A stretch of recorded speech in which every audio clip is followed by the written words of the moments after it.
The UN's human rights chief has described the new figure as truly shocking. For more on this, I'm now joined from Geneva by our correspondent, Vicky Morgan. Hello, Vicky. Now, 60,000 dead. That's far more than the latest estimate by activists, 45,000. How did the UN come up with this figure?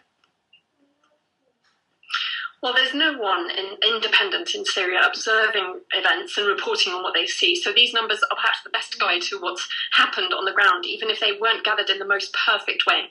The UN's Human Rights Commissioner gave a specialist data company reports of deaths in Syria from 7 sources. Now, those sources included the Syrian government, the Syrian Revolution General Council, the Syrian Human Rights Observatory, and other organizations documenting the Syrian conflict.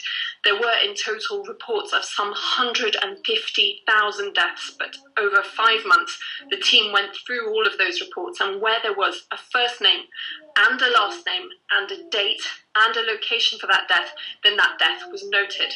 So that gave this figure of 59,600 deaths, which was much higher than previous estimates, as you say.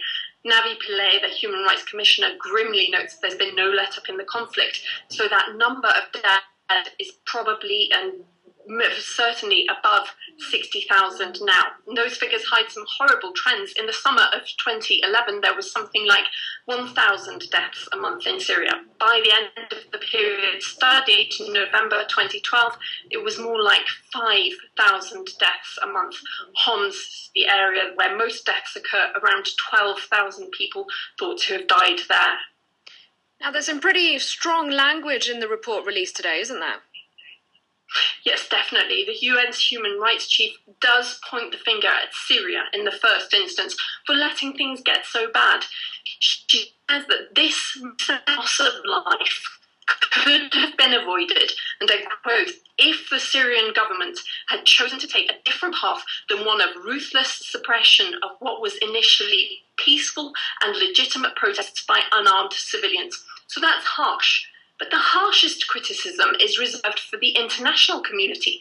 The international community, and particularly the Security Council's failure to act, says Navi Pillay, it shames us all. She describes the work of her colleagues interviewing people in Syria, and she says that when Syrians ask, why isn't everybody acting to stop this slaughter, the UN workers simply have no answer for them. We have fiddled at the edges while Syria burns, she says.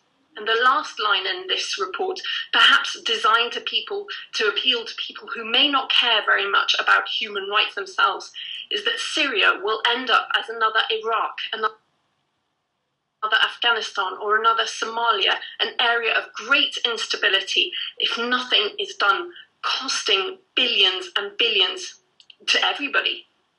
Vicky Morgan in Geneva, thank you very much.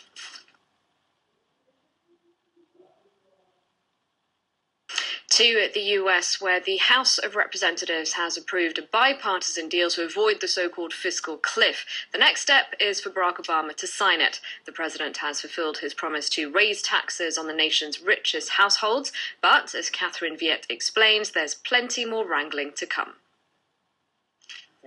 Congress may have prevented the U.S. economy from falling over the so-called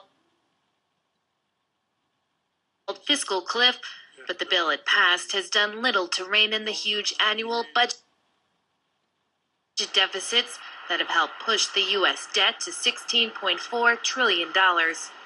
We've taken care of the revenue side of this debate. And now it's time to get serious about reducing Washington's out-of-control spending.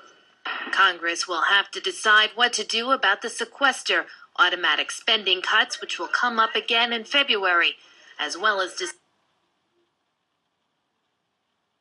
decide in March on whether to increase the federal borrowing limit. On Tuesday, the U.S. president said he won't bargain with Congress over raising the debt ceiling. Happy New Year, everybody.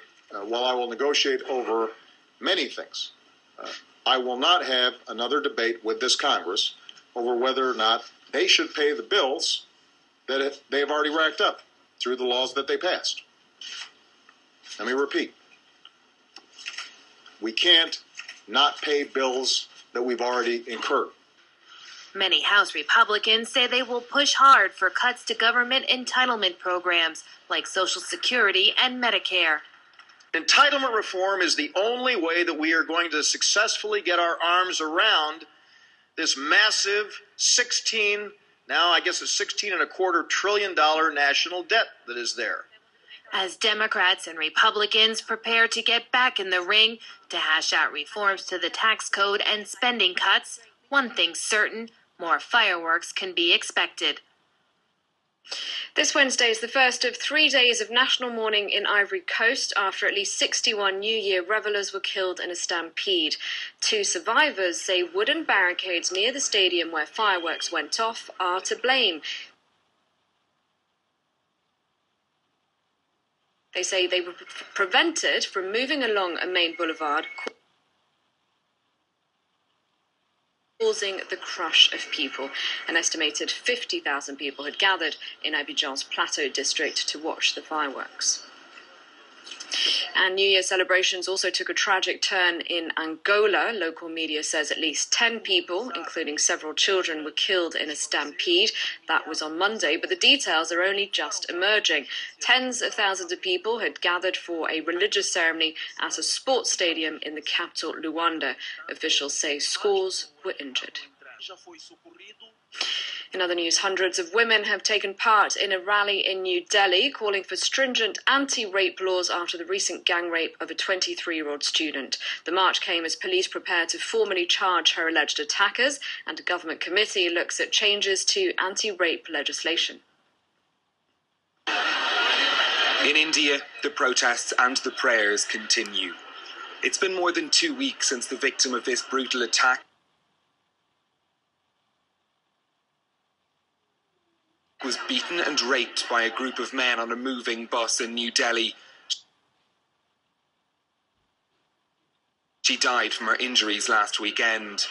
Hundreds of women marched in silence through the Indian capital on Wednesday to mark her death. The identity of the victim has yet to be revealed, although a junior education minister has called for her to be identified unless her parents object, so the revised anti-rape law could be named after her. She was a human being with a name, and not just a symbol, he said. But it's a proposition that's divided opinion. What Mr. Shashi Tharoor has said is unique, maybe unique to India, but is not unique in the world. Many of the American laws like Carly law, Macon law have been made to perpetuate the memory or the suffering of the victim. Usme bhi jab